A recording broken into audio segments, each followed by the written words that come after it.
부산저축은행 비리 사건 관련 대검 중수부가 수사한 개발 사업 한번 보겠습니다. 부산저축은행이 쉽게 대출을 해줘서 벌어진 사건, 개발 사업인데 인천 효성동 도시개발 사업 대출액이 6,155억, 경기도 용인 수지 상현동 아파트 시행 사업 770억, 전남 순천 왕지동 아파트 시행 사업 447억, 경기도 성남 대장동 개발 사업 1,805억. 나머지는 다 수사하고 기소하고 다 했는데 요거 성남 대장동 개발 사업만 수사하지 않았습니다. 1,805억. 이게 얼마나 이상한 대출이었냐면, 그러니까 LH가 대장동을 개발하겠다고 고시를 하고 사업자를 모집하고 있었는데도 이런 대출을 의뢰를 했을 때 대출을 해줬단 말이에요.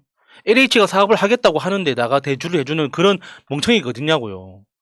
그러니까 당연히 사업성 평가를 하면 당연히 거절이 돼야 되는 대출인데 이거를 억지로 만들어줬다. 거기서 이제 불법성이 드러나는 거죠. 근데요, 확실히 그런 것 같아. 검사가 갖는 이 만능의 권한.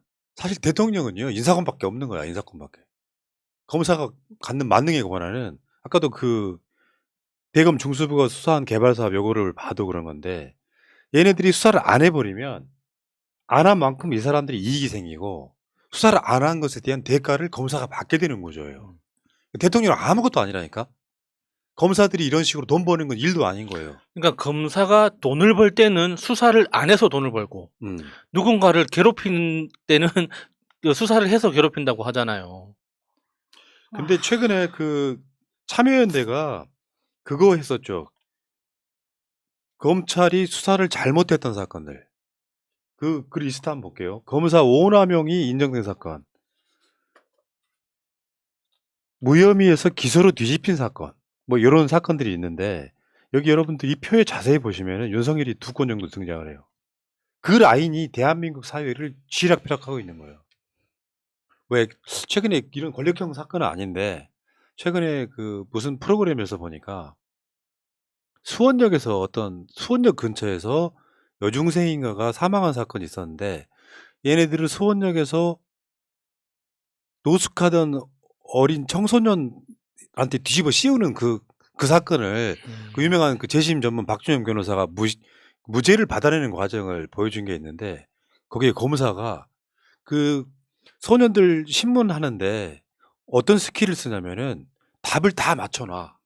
그리고 이렇게 해서 네가 이렇게 발로 차서 죽였지 하고 답만 하게 해요. 조선은 어떻게 꾸미는 줄 알아? 얘가 말한 것처럼 만들어. 이렇게 해서 발로 차고 해서 죽였다라고 본인이 말한 것처럼 조작을 해. 그게 현실 검사야. 그러니까 그 노숙하는 애들은 부모가 없을 거 아니야. 실제로 있다고 할지라도 도움이 될 만한 사람들이 아니잖아. 그러니까 딱 이 신문을 받은 순간에 딱 그 안에 갇히는 순간에 자포자기를 해버려요. 왜냐하면 딜을 하거든. 요거 살인죄로 얼마 받을래? 뭐 상해치사죄로 얼마 받을래? 훨씬 더 가벼운 쪽에. 그리고 자기가 했다고 막 우기는 거예요. 그게 검사가 갖는 힘이에요, 힘.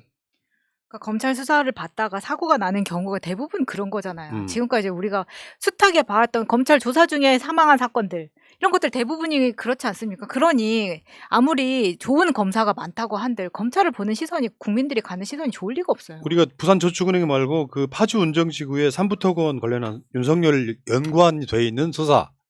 이 수사가 최근에 삼부토건도 시행사였다는 보도까지 나왔어요. 안 끼는 데가 없네. 그러니까 그 당시에 그 삼부토건이 일종의 전주 역할을 했다고 하죠. 예.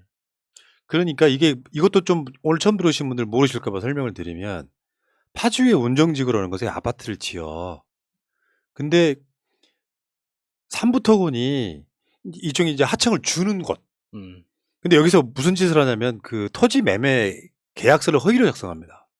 왜냐하면 이걸 개발하려면 허가를 받아야 되는데 어느 정도 허가를 받으려면 그 허가에 토지 매매를 했다는 증빙이 있어야 되는 거잖아요. 근데 그 토지 보상을 할 때 그러니까 공사 개시일로부터 1년 안에 그 매매를 하면 그냥 그러니까는 그 이렇게 대충 많이 보상은 안 해도 되는데 1년 전에 계약을 그 소유했다는 게 증명이 되면 보상금이 엄청 높아지거든요. 음.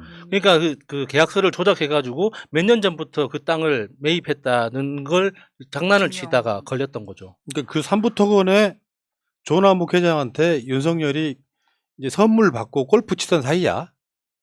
그 사이여가지고 이게 아까 말한 지금 삼부토건도 시행사였다고 하는 게 그 당시에 시행사들만 수사했다라고 쉴드를 찼거든. 윤석열이 혀를 길게 뽑았거든. 근데 삼부토건도 시행사였다는 거죠. 그래서 윤석열은 조남욱하고 특수한 관계이기 때문에 빼줬다라고 하는 증언이 조남욱의 동생, 조남욱의 둘째 아들까지 다 나온 상태란 말이에요. 똑같은 구조에 놓여 있는 거예요. 봐주기. 예, 그때 삼부토건이 그러니까 전주 역할을 했다고 했잖아요. 그러니까 전주에 돈을 대주는 대신에 그러니까 지분을 6대 4로 나누기로 합니다. 그런데 이게 명목상 계약은 그 첫 번째 그러니까 시행을 하기로 했던 종합 건설 회사가 60%를 갖고 삼부토건이 4% 40%를 갖는데 시행사 중에 하나가 삼부토건이 만든 자회사예요. 그 자회사가 20%를 더 가져가면서 삼부토건은 실질적으로 60% 지분을 가지고 그 공사가 시행이 됐었거든요. 근데 그걸 윤석열이 다 모른 척 눈 감아 준 거예요. 그걸. 그러니까 윤석열은 이런 놈이고요. 이런 그 돈 좀 많은 사람들이 검사나 스폰서 하는 게 얼마나 중요한지를 그냥 보여주잖아요.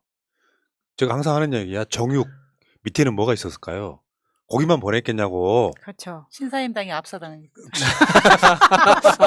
정육 밑에는 뭐가 있었을까요? 촉촉한 심사임당 계셨겠네. 근데 문제는 검사가 수사를 잘못하면 꼭 피해자가 발생할 수밖에 없는 거예요.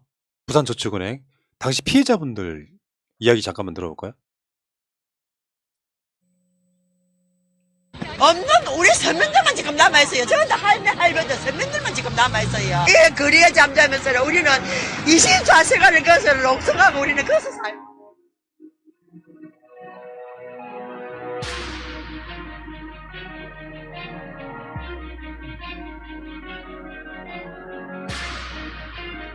이제 윤석열이 과장, 조이 남편이 주인 검사냐. 그래서 박영수를 소개해줘 내가. 아, 조병한테. 박영수 변호사를. 그런 나름대로 이제 그물을 소개해줬네. 예. 왜냐면 나는 형 그 혈관을 다 아니까 무슨 말인지 알고. 예, 그 통할 만한 사람. 정말 많은 걸 소개해줬지. 노은영한테 커피는 왜 사주셨어요? 왜 타주셨어요? 저는 그 사람 본 적이 없습니다.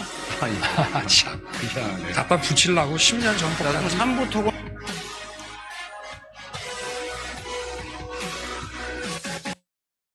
진짜 뻔뻔한 자라는 생각이 들지 않아요? 본 적은 없다면서 10년 전가라는 건 알잖아요. 그러니까 신기한 거죠. 진짜 신기하네. 근데 실제로 당황했어. 아까도 그 이야기 잠깐 나왔었는데 이렇게 부실화돼서 이제 소위 말하는 은행이 파산하잖아요. 그러면 아마 지금 5천만 원인가 지금도? 예. 네, 몇 억을 넣어놓든 5천만 원만 정부가 보증을 해주는 거야. 그러면은 어디 자갈치 시장에서 평생 돈 모으셨던 분들 이자 조금 더 나온다고 저축은행에다가 그렇죠. 돈 넣으면 그거 결국 5천만 원만 보상받고 몇 억을 뜯기는 거예요. 그 돈 그대로 수사 안 하고 있다가 나중에 윤석열이나 박영수 같은 검사들이 소위 말하는 뽀찌 요거 뜯어먹는 아니 이게 그래서 검찰개혁이 중요하다는 거예요. 검찰개혁을 안 하면 민생이 끝나는 문제들이 되게 많아지는 거죠. 근데 문제는 부산저축은행만 피해자가 있는 게 아니야. 부산저축은행에 자회사가 또 하나 있었어. 대전저축은행입니다. 대전 시민들도 똑같이 피해를 봤던 거예요. 대전상호저축은행, 부산저축은행의 자회사 망하면서 다 똑같이 피해를 봤던 거예요. 기억들 하시고요. 이 사건 터지고 나서 그 모 커뮤니티에 올라온 아빠 우신다 그것도 한번 보겠습니다. 읽어주십시오. 아빠 우신다. 나 자다가 우시는 놀래서 깼어. 뭔 일인가 나가서 얘기 듣고 물 한 잔 드리고 방에 왔다. 인티 들어와서 더 찾아보니까 대장동 기사 떴구나. 할머니 부산저축은행 때 돌아가셨거든. 아빠 막 자기는 아무것도 몰라서 그거 묻어준 놈 찍었다고 죄송하다고 엉엉 우셔. 동생 자다 깨서 내 방 오고 엄마 나오셔서 아빠 달래시고 난리다 지금. 물 떠다 드린 거 한 모금도 안 드시고 계속 우시네. 진짜 미치겠다. 동생 일단 내일 등교라 귀마개 챙겨주긴 했는데 나 아빠 저렇게 우는 거 처음 봐서 손 떨리고 나도 슬퍼. 이렇다니까요. 음. 실제로 그런 경우 있을 수 있는 거잖아. 내가 어떤 사람을 택했는데 저 사람이 우리 식구 죽인 사람이야. 예. 올 수밖에 없지. 미치는 거지. 이 아버지는 이재명이 싫어서 이재명이 대장동 뭐 어쨌다고 하니까 윤석열 찍고 왔어 이미 사전투표 때. 근데 이게 진실이 터지니까 물론 이런 분들이 사나 같은 경우를 봤다면 절대 그렇게 안 찍었겠죠. 근데 그렇게 알고 있는 거예요. 언론이 그 지랄을 하니까. 그러다가 막상 이 진실을 드러나고 보니까 진짜로 손목 자르고 싶은 거지. 내가 저 새끼를 위해서 내가 투표를 하고 온 거예요. 그러니까요. 그러니까 평소에 또 그 이재명 비난하면서 윤석열 편드는 이야기를 얼마나 주변에 많이 하고 다녔을 거예요. 그러니까 그것까지 다 생각하면 정말 손이 부들부들 떨릴 겁니다. 네, 이분은 사전 투표했지만 주위에 이제 본투표 하실 분들을 열심히 설득하겠죠. 네.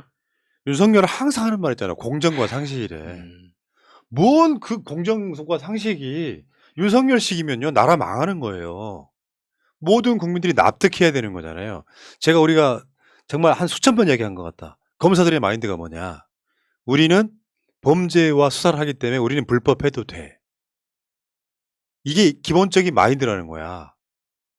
그러니까 기차학관에서 구두발 올리고 막 그러죠. 그러니까. 윤석열이가 저게 공정과 상식이라고 얘기하지만 혹시 불공정과 몰상식이라고 얘기하는 게 아닐까요, 속으로는? 음. 그러니까 이게 국민들이 있잖아요. 그저 국민의힘 이런 유세장 같은 데 가면 윤석열이 엄청난 깨끗한 검사인 줄 알고 있는 사람들이 있어. 이 사람들 진짜로 나중에 엄청난 후회할 날이 올 거라고 생각이 들어요. 윤석열 쪽에서는 나는 대척 같은 검사야. 문재인 정부 사람들이 다 해먹어갖고 내가 수사하다가 지금 내가 쫓겨난 거야. 나는 정말 깨끗한 검사야. 이 이야기 하고 싶은 거지만 언론이 제대로만 작동을 했다면 윤석열이 대선 나올 수 있겠습니까?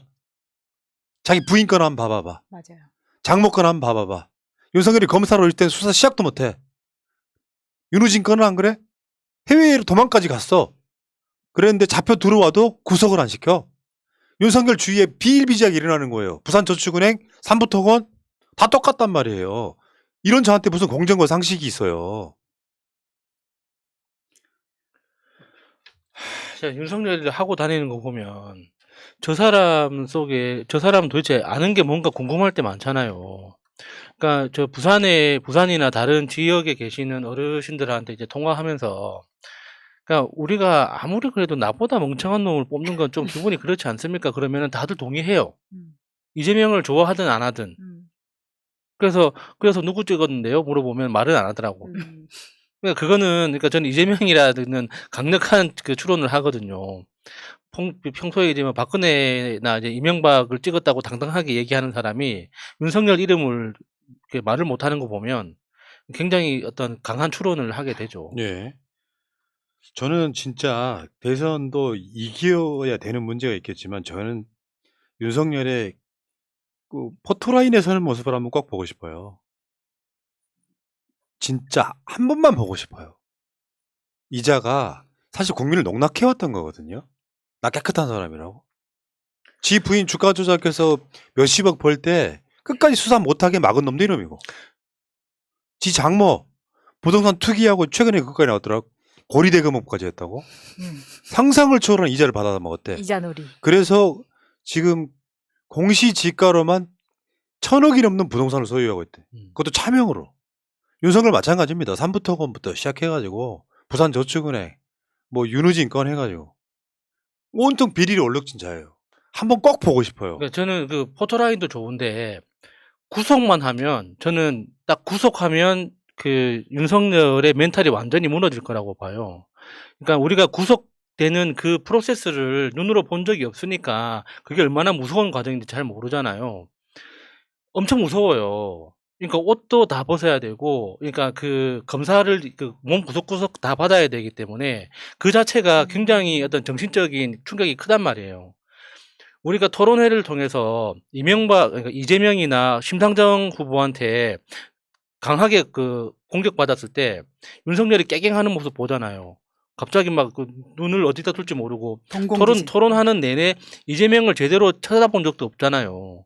그렇게 멘탈이 약한 유리 멘탈이란 말이에요. 이런 사람이 딱 되면 그냥 다 무너질 거라고 봅니다. 그래서 이게 구속할 만한 범죄를 또 많이 저질렀기 때문에 충분히 가능하다고 보거든요.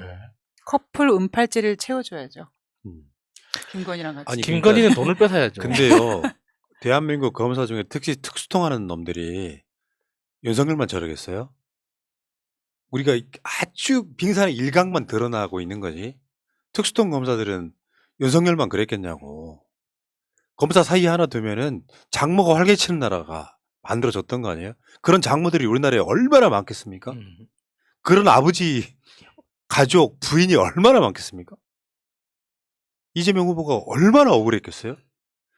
난 그 김만배가 이재명 후보를 욕하는 거였지만 난 너무 기분 좋더라고. 난놈이란 표현에. 예. 맞아요. 계속해서 뭔가를 만들어갖고 계속 환수를 해가니까 그 아까 말했다는 그 욕설이 아마 뭐 아이 하지 말자. 아무튼 난놈이란 표현 쓰면서 이재명은 진짜 대단한 사람이었구나. 그러니까 그 결과적으로 김만배가 2천억인가 뭐 4천억인가 수익을 가져갔다고 하잖아요. 근데 그 신상림 씨한테 설명하려고 했던 취지 자체는 원래는 그 돈이 내 돈이 아니다. 나는 그 화천 그 동인 천화동인? 예, 천화동인 그거를 20개를 만들어서 우리 흔히 이제 구자 튼다고 하죠.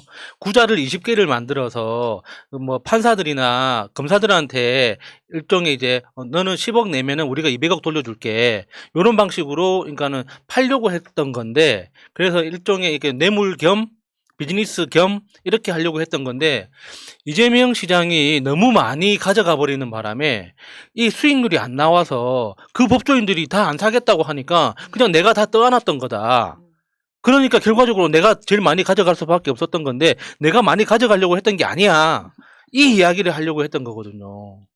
그러니까 그걸 역대 우리나라 정치 역사에서 한 번도 없었던 지자체장이 70% 이익 환수를 조건으로 내걸고 허가를 해주니까 이게 계산기를 때려보면 그래도 일단 3천억은 남거든.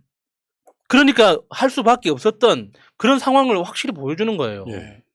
거기에 이제 성남도시개발공사 유동규 본부장이 그들한테 뇌물 뭐 한 2, 3억 받은 거?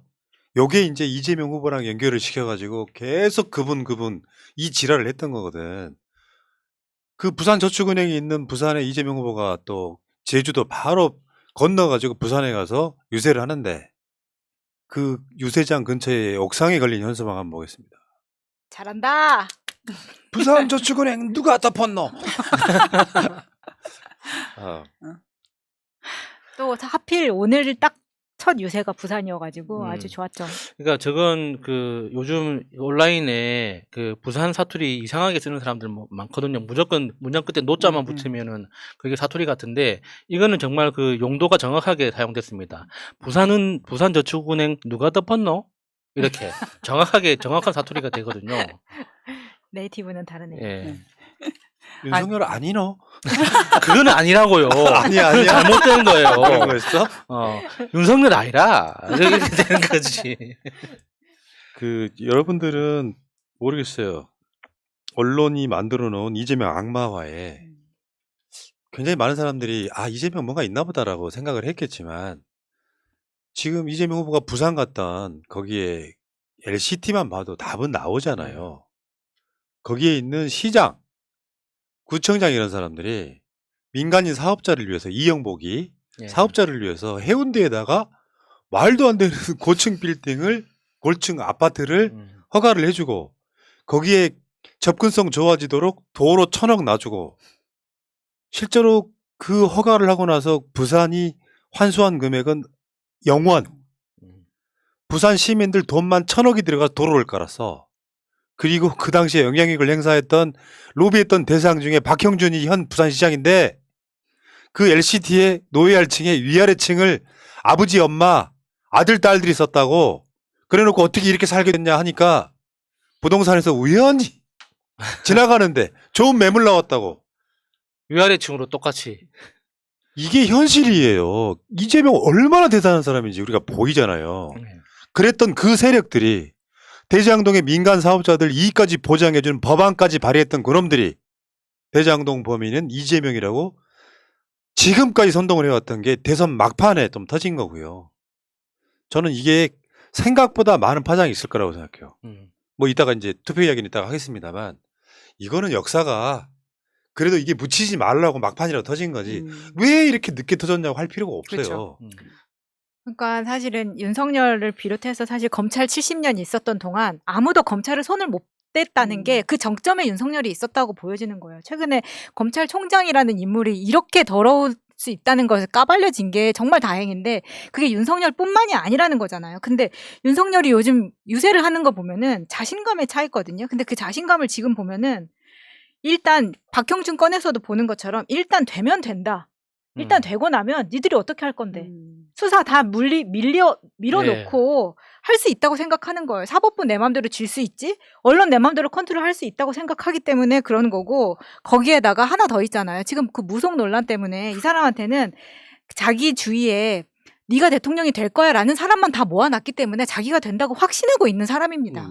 아, 저 갑자기 궁금한 게 있는데요. 왜 사전 투표들 다들 하셨죠? 하실 때 남자분들 이렇게 투표하고 주머니에 뭐 넣을 일이 있나요? 그러니까 저는 그 윤석열 후보가 이렇게 투표하는데 한참 걸렸잖아요. 그리고 계속 그 영상을 봤는데 한참을 있다가 뭔가 이렇게 주머니에다 그렇게 넣는 거예요. 그래서 뭔가 그 부적의 힘을 거기다가 이제 실었나? 뭐 성수 같은 거 그러니까 뿌리고 뭔가를 막 했나? 아니야. 그 건희 요정을 허주머니에 넣고 왔어요. 건희 요정한테 몇 번 찍어야 돼? 물어보고 집어넣고 나왔다. 네, 그러니까 뭔가 이렇게 집어넣더라고요. 참 농담이고요. 아무튼 이재명 후보라고 하는 분이 이 시대에 존재를 하는 자체가 저는 고맙다는 생각을 했어요. 공무원들이 어디 지자체장 가면은 의전이나 하면서 이렇게 로비 받아가지고 비리나 챙기고 실제로 밖으로 드러나지 않는 비리는 얼마나 많겠습니까만 그런 시대에 지금 자기 자신의 누명이 벗겨지고 있는 상태. 저는 그게 대선과도 연결이 될 거라고 봐요. 이게 아니라도 저는 이재명 후보가 이길 거라고 보는 사람이기 때문에 막판에 아까 말한 그 윤석열 사전투표에 찍었던 아버지가 그때 돌아가신 할머니 생각하면서 꺼이꺼이 우는 모습 나는 이게 굉장히 중요한 역사의 상징성을 갖고 있다. 저는 그렇게 봅니다. 자, 여기까지 하겠습니다.